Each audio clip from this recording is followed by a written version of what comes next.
ಸರ್ದೇರೆ ನಮಸ್ಕಾರ. ಇದು ಕಾಣ್ತಾ ಇರುವ ಕಾಲೇಜು RV ಲರ್ನಿಂಗ್ ಹಬ್ ಅಂತ. ನಾನಿಲ್ಲಿ ಲೆಕ್ಚರರ್ ಆಗಿ ಕೆಲಸ ಮಾಡ್ತಿದ್ದೆ.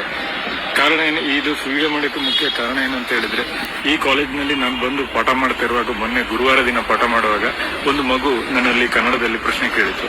ನಾನು ಗೊತ್ತಿಲ್ಲದೆ ಕನ್ನಡದಲ್ಲಿ ಆನ್ಸರ್ ಮಾಡ್ತಾ ಇರೋ, ಗೊತ್ತಿಲ್ಲದೆಲ್ಲ ಬಂದೇ ಬರುತ್ತೆ ಕನ್ನಡ ಗೊತ್ತಿರೋದ್ರಿಂದ. ಪಾಠ ಮಾಡ್ತಾ ಇರುವಾಗ ಇನ್ನೊಂದು ಮಗು ಎದ್ದು ನಿಂತು ಕನ್ನಡದಲ್ಲಿ ಮಾತಾಡಬಾರ್ದು ಅಂತ ಹೇಳಿತು. ನನಗೆ ತುಂಬಾ ಕನ್ಫ್ಯೂಷನ್ ಆಯ್ತು, ಏನಪ್ಪಾ ಇದು ಅಂತ. ನಾನು ಮಗುಗೆ ಹೇಳಿದೆ ಯಾಕೆ ಅಂತ. ನನಗೆ ಕನ್ನಡ ಬರಲ್ಲ, ಇಂಗ್ಲಿಷಲ್ಲೇ ಪಾಠ ಮಾಡಬೇಕು, ಇಂಗ್ಲಿಷಲ್ಲೇ ಆನ್ಸರ್ ಮಾಡಿದ್ದು, ಇಂಗ್ಲಿಷ್ ಮೀಡಿಯಂ ಆಗಿದ್ರಿಂದ ಅಂತ ಹೇಳಿ ತುಂಬಾ ವಾಗ್ವಾದ ಮಾಡಿತ್ತು ಆ ಮಗು. ನಾನು ಬೇಜಾರಾಗಿ ಕೇಳಿದಲ್ಲಮ್ಮ, ನಿನಗೆ ಕೇಳ್ತಾ ಇದೆಯಲ್ಲ ಕರ್ನಾಟಕದಲ್ಲಿ ಕಲ್ತು, ನಿಂಗೆ ಕನ್ನಡ ಬರಲ್ಲ ಅಂತ ಹೇಳ್ತಾ ಇದೆಯಾ, ಅವಳು ಕೇಳಿದ ಪ್ರಶ್ನೆ ಕನ್ನಡದಲ್ಲಿ ಇರೋದು ನಿಂಗೆ ಹೆಂಗೆ ಅರ್ಥ ಆಗುತ್ತೆ ಅಂತ ಕೇಳಿದೆ. ಅದಕ್ಕೆ ಆ ಮಗು ಹೇಳಿತ್ತು, ನನ್ಗೆ ಗೊತ್ತಿಲ್ಲ, ಇಂಗ್ಲಿಷಲ್ಲೇ ಆನ್ಸರ್ ಮಾಡಿ ಅಂತ. ಆ ವಾಗ್ವಾದ ಮಧ್ಯದಲ್ಲಿ ನಾನು ಕೇಳಿದೆ, ಏನಮ್ಮ ನೀನೇನ್ ತಿಳ್ಕೊಂಡಿದ್ಯಾ, ಕನ್ನಡ ಅಂದ್ರೆ ಒಂದು ಕ್ರಿಮಿನಲ್ ಲ್ಯಾಂಗ್ವೇಜ್ ಅಂತ ತಿಳ್ಕೊಂಡಿದ್ಯಾ, ಅದು ಈ ಮಣ್ಣಿನ ಲ್ಯಾಂಗ್ವೇಜ್ ಅಂತ ಆ ಮಗುಗೆ ನಾನು ಅರ್ಥ ಮಾಡ್ಸಕ್ಕೆ ಸ್ವಲ್ಪ ಬೇಜಾರಲ್ಲಿ ಮಾತಾಡಿದೆ. ಯಾಕಂದ್ರೆ ಬರೀ ರಾಸಾಯನಶಾಸ್ತ್ರ ಉಪನ್ಯಾಸಕ್ಕೆ ಅಲ್ಲದೆ ನಾನೊಬ್ಬ ಕನ್ನಡ ಮಣ್ಣು ತಿಂದು ಬದುಕುವಂತ ಒಂದು ಮನುಷ್ಯ ನಾನು. ಆದ್ರೆ ಮಾರನೇ ದಿನ ಅಂದ್ರೆ ಶುಕ್ರವಾರ ನಾನು ಫಸ್ಟ್ ಇಯರ್ ಸೆಕ್ಷನ್ ಪಾಠ ಮಾಡ್ತಿದ್ದಾಗ ಈ ಪ್ರಾಂಶುಪಾಲರು ಇಬ್ಬರನ್ನು ಕರೆಸಿ ನನ್ನನ್ನ ರಾಜೀನಾಮೆ ಕೊಡುವಂತ ಬಲವಂತ ಮಾಡಿದ್ರು.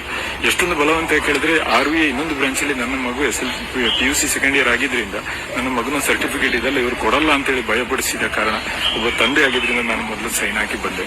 ಆದ್ರೆ ಮನೆಯಲ್ಲಿ ಕೂತಾದ್ಮೇಲೆ ನನಗೆ ಯೋಚನೆ ಆಯ್ತು, ಒಬ್ಬ ಕನ್ನಡಿಗನಾಗಿ ಕನ್ನಡದಲ್ಲಿ ಪಾಠ ಮಾಡಿದ್ದಕ್ಕೆ ನಾನು ಸಸ್ಪೆಂಡ್ ಆಗಿದ್ದೀನಿ ಅಥವಾ ನನ್ನನ್ನು ಕಿತ್ತಾಕ್ಬಿಟ್ಟಿದ್ದಾರೆ, ನನ್ನಿಂದ ರಾಜೀನಾಮೆ ಬರೆಸಿದ್ದಾರೆ.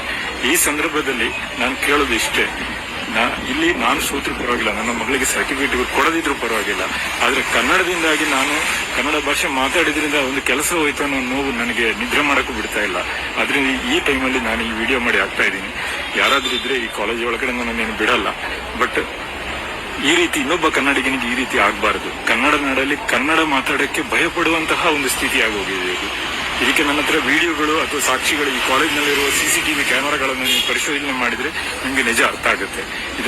ಇಂತ ಜಾಸ್ತಿ ನನಗೇನು ಮಾತಾಡ್ಲಿಕ್ಕಿಲ್ಲ. ಜೈ ಕರ್ನಾಟಕ. ಯಾವುದೇ ಕನ್ನಡಿಗನಿಗೂ ಕನ್ನಡ ನಾಡಿನಲ್ಲಿ ಕನ್ನಡ